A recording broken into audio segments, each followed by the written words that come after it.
हमारी daily life में जिन चीज़ों की हमें रिक्वायरमेंट होती है वो सारी की सारी चीज़ें इन्वायरमेंट में प्रेजेंट है, चाहे वो एयर हो, चाहे वो वाटर हो, चाहे वो फॉरेस्ट हो, चाहे वो सन हो। इन सारी चीज़ों का बल्क अमाउंट में ह्यूमन जो है वो यूज़ करता है, लेकिन ये सारी चीज़ें नेचर ने दी हैं और इस वजह से इन सारी चीज़ों को कहा जाता है नेचुरल रिसोर्सेज। तो hello everyone, this is Amna and today we are going to discuss topic of class 9 that is natural resource. In this topic, इस टॉपिक में हम डिस्कस करने वाले हैं इंट्रोडक्शन के बारे में कि नेचुरल रिसोर्स का भाई इंट्रोडक्शन अगर करना हो तो क्या होता है, रिसोर्सेज क्या होते हैं, एनवायरनमेंट की डेफिनेशन क्या होती है, बायोस्फीयर क्या होते हैं।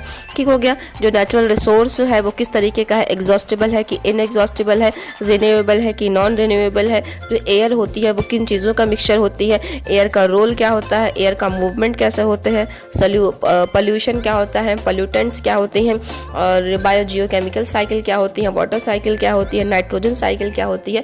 तो कहने का मतलब ये है कि इस चैप्टर में हम लोग वो इन सारी चीज़ों के बारे में डिस्कस करेंगे जो बेसिकली रिलेटेड है नेचर से, और जो हमारे अर्थ, जिसको हमारी नेचर ने हमें प्रोवाइड कराया है। तो सबसे पहले हम इंट्रोडक्शन के बारे में अगर देखें तो हम कह सकते हैं कि substances used by man in bulk for survival. Substances used by man in bulk, जो बहुत ज़्यादा अमाउंट में सब्सटेंस यूज़ किए जाते हैं ह्यूमन के थ्रू, उनको कहा जाता है रिसोर्स, जबकि ये नेचर में प्रेजेंट है। That is why these are called natural resources. अब नेचुरल रिसोर्सेज जो होते हैं अर्थ पे, उनको 3 पार्ट में डिवाइड किया गया है। एक तो हो गया आपका लिथोस्फीयर भाई, कि जहाँ पे क्या है, ज़मीन है। एक तो हो गया आपका हाइड्रोस्फीयर जहाँ पे पानी है, और एक हो गया आपका एटमॉस्फेयर जिधर एयर है। तो ये 3 चीज़ें ऐसी प्रेजेंट है जहाँ से हमें अर्थ जो है वो रिसोर्सेज, सन, वाटर, एयर सारा कुछ प्रोवाइड हो रहे हैं। ठीक हो गया।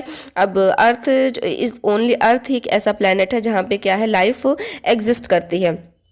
लाइफ एग्जिस्ट करती है अर्थ पे। क्यों ऐसा क्यों हो रहा है, क्यों लाइफ एग्जिस्ट कर रही है? क्योंकि जितनी भी फिजिकल कंडीशंस ज़रूरी हैं जीने के लिए, और जितनी भी फिजिकल कंडीशन और जो भी रिएक्शन ज़रूरी हैं ज़िंदा रहने के लिए, वो सारी की सारी चीज़ें अर्थ पे प्रेजेंट है। चलो एनवायरनमेंट की डेफिनेशन देख लेते हैं कि एनवायरनमेंट क्या होता है।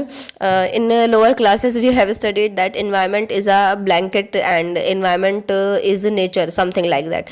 But the actual definition of environment is everything which surrounds an organism. हर वो चीज़ एनवायरनमेंट है जो ऑर्गेनिज्म को सराउंड करती है। हर वो चीज़ ऑर्गेनिज्म है जो एनवायरनमेंट है जो ऑर्गेनिज्म को सराउंड करती है और उसको इन्फ्लुएंस करती है। Each and everything includes environment. ठीक हो गया।